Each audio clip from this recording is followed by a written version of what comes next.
Hey y'all, it's Nancy the Handy Scandy. Welcome back for another crafty venture.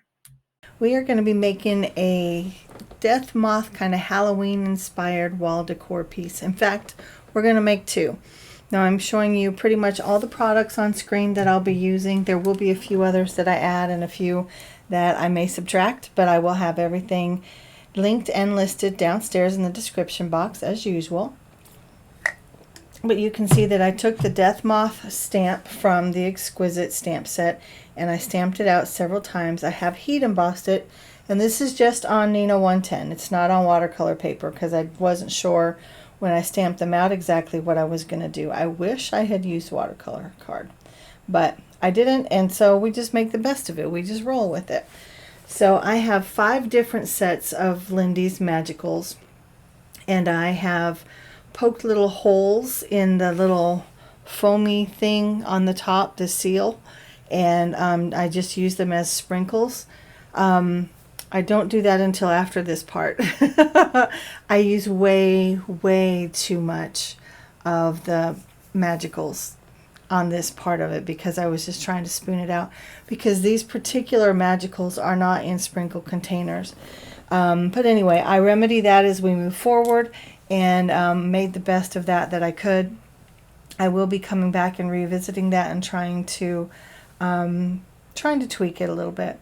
But in the meantime, while those are set aside drying, I am taking the new Harlequin stencil, which I absolutely love, and I've got some crackle paste, and I'm just spreading it liberally over these two, liberally and randomly, over these two canvas panels from Arteza.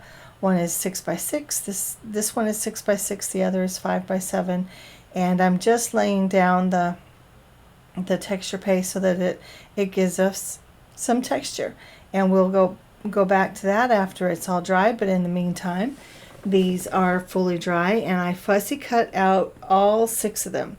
Now, if you don't like fussy cutting, I apologize.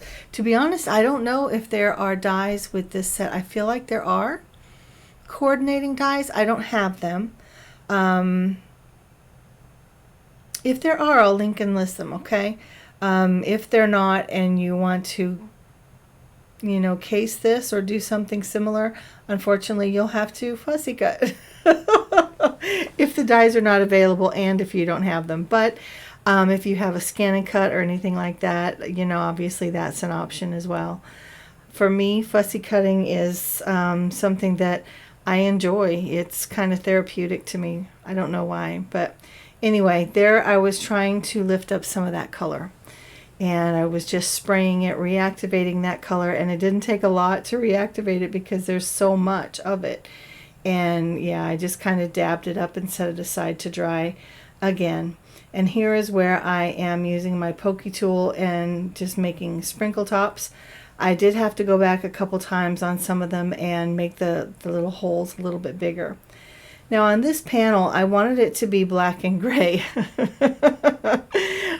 But I forget that these pigments separate out into different colors. So my black and gray panel isn't so much black and gray. It's very pretty. I love it, but it's not black and gray. So I'm coming back in with just some more. I actually have 3 different colors. Let me see if I can find them. One of them is not in that container. Okay, Canadian Bacon Blush, and I think that's where the pinks are coming from, is in that one. It's kind of dark, but yeah. Where's my 5th one? And I also have Screamin' Banshee Black, which that's probably the best black. And then I have Hockey Puck Black as well. So those are the 3 that are on the right. I do come in and I add some Polite People Purple to that panel, just to kind of pull out some of those purples. I'm like, if you can't beat it, roll with it. So, and then on the left hand side, I have Top Hat Teal, Apothecary Azure, and Tainted Love Teal. I just thought that these particular colors would be a really good contrast for the yellows, oranges, and reds of the moths. So I just, yeah, that was my thought process. Now with the teal one, there was a lot of green in the teals when it separated out, so I rolled with that as well, and I added some pinky Franken lime. That's why there's more green in there. Now here you can see I've got a little bit more black going on until I kind of wipe it off. And I don't wipe it off per se. I dab a little bit and then I kind of just roll it off because these panels, they're not waterproof and I didn't want the water to soak all the way through. So you can see how the darker hues have soaked into the paste of the Harlequin stencil, and I'm going back after they're completely dry. Now I let them sit overnight to completely dry, but I wanted there to be some contrast. So I'm coming in with my stamps, the stamps that I showed in the beginning. I have the vintage wallpaper, and I have some of the lace trims from one of the Exquisite sets, and then of course I have the vintage script, and I am stamping all of those onto both panels with Versamark, and then I'm heat embossing in white embossing powder. Now to be fair, I actually did this before I put on the texture paste, but once I did it, you couldn't see the texture paste, or you couldn't see the embossing at all. So I did it on top. I did it a second time, but I just, wanted to be honest about what my process was. I just didn't want to bore you with it because this is 3 hours worth of footage. Just the footage, not the drawing time and everything. And I finally have it edited down to about 11-12 minutes, something like that. So I did not want to put that part in when it was completely moot to the overall project. But I did the heat embossing on both panels, and now I'm going around the edges with my Versamark as well as with the white embossing powder. And I feel like this really frames it and brings it all home. I love it. I thought I might go in with some gold as well around the edges, like I do with what I call the Grungy Elegant. Excuse me. But I feel like this gives it that same look, but it kind of blends more. Now all of the magicals are very, very sparkly. They've got beautiful gold mica in all of them, I think. And so there's already a gold factor going on. And then I do come in with some gold watercolor pigment from Brutus Monroe. It's called Gilded. And I splatter that on here in a little bit too. But this is where both panels are at right now. And I love, love, love, love the contrast of the white around the edges and the different stamping images on there. They're very subtle, but I think they make a big difference.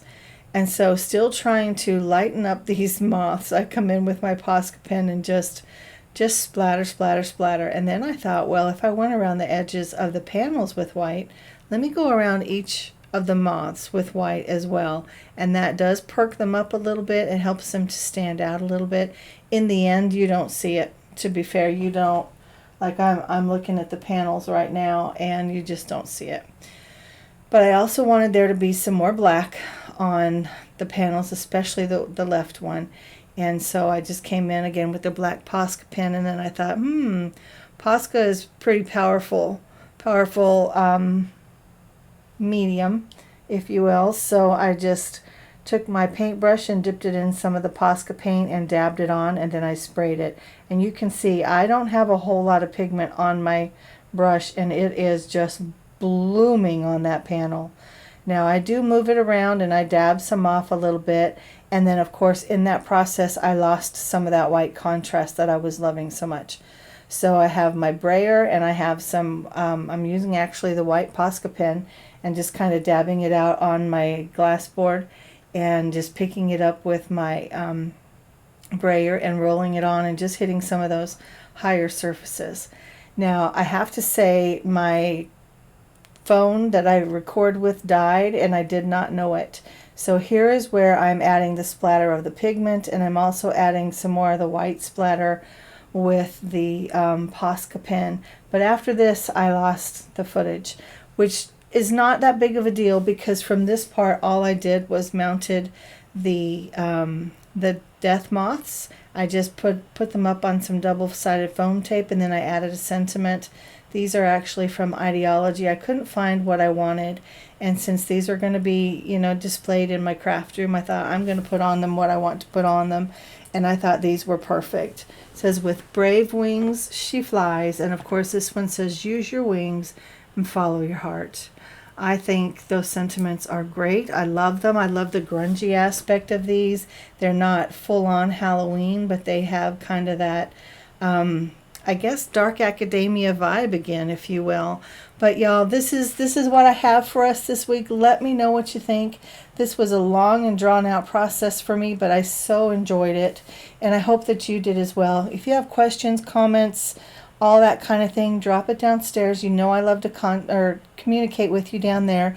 And like, subscribe, comment, all those things. And in the meantime, this is Nancy, the Handy Scandy, and I'll be back soon. Until then, mwah, I'm out.